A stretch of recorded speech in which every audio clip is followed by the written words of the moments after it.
ഇന്നത്തെ വീഡിയോയിൽ നിന്ന് നിങ്ങൾക്ക് PSCക്ക് 1 മാർക്ക് ഉറപ്പിക്കാം. കാരണം PSCയുടെ പ്രീവിയസ് ഇയർ ക്വസ്റ്റ്യൻ പേപ്പറിൽ വന്നിട്ടുള്ള ഒരു ചോദ്യമാണ് ഉപഭോക്തൃ സംരക്ഷണ നിയമം പാസ്സാക്കിയിട്ടുള്ള വർഷം. അതുപോലെ PSCയുടെ സ്റ്റേറ്റ്മെന്റ് ക്വസ്റ്റ്യൻസിൽ വന്നിട്ടുള്ളതാണ് സാധനങ്ങളുടെയും സേവനങ്ങളുടെയും മൂല്യം 1 കോടി മുതൽ 10 കോടി രൂപ വരെയുള്ള പരാതികൾ പരിഗണിക്കുന്നത് സ്റ്റേറ്റ് ലെവലിലാണെന്നും 20 ലക്ഷത്തിന് മുകളിലാണെങ്കിൽ അത് ഡിസ്ട്രിക്ട് ലെവലിലുള്ളതാണ് എന്നുള്ള ചോദ്യങ്ങളൊക്കെ.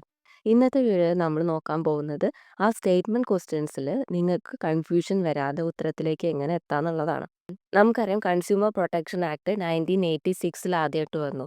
പിന്നെ അത് അമെൻഡ് ചെയ്തിട്ടുള്ളത് 2019. 1986ലെയും 2019ലെയും കൺസ്യൂമർ പ്രൊട്ടക്ഷൻ ആക്ട് പ്രകാരം വന്നിട്ടുള്ള ഡിസ്ട്രിക്ട്, സ്റ്റേറ്റ്, നാഷണൽ ലെവലിലുള്ള സാമ്പത്തിക അധികാര പരിധിയെ കുറിച്ചിട്ടുള്ളതാണ്. ആദ്യത്തേത് 1986ലാണ് നോക്കുന്നത്. ഇതിൽ ഡിസ്ട്രിക്ട് ലെവലിൽ 20 ലക്ഷത്തിന് മുകളിലുള്ള സാധനങ്ങളുടെ സേവനങ്ങളുടെയും മൂല്യം സംബന്ധിച്ചിട്ടുള്ള പരാതികളാണ് ഡിസ്ട്രിക്ട് ലെവലിൽ നോക്കുന്നത്. ഇനി സ്റ്റേറ്റ് ലെവലിലേക്ക് വരുമ്പോൾ 20 ലക്ഷത്തിനും 1 കോടിക്കും ഉള്ളിലായിരിക്കും ഉണ്ടാവുക. നാഷണൽ ലെവലിലേക്ക് വരുമ്പം അത് 1 കോടിക്ക് മുകളിലാണ്. ഇനി 2019ലേക്ക് വരുമ്പോൾ ഡിസ്ട്രിക്ട് ലെവലിൽ 1 കോടിക്ക് മുകളിലാണ്.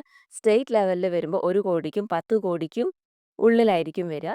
നാഷണൽ ലെവലിൽ വരുമ്പം അത് 10 കോടിക്ക് മുകളിലായിരിക്കും. ഇവിടെ ഒരു കൺഫ്യൂഷൻ വരാൻ പാടില്ല. ഇതിങ്ങനെ തന്നെ പഠിച്ചു പോവുക.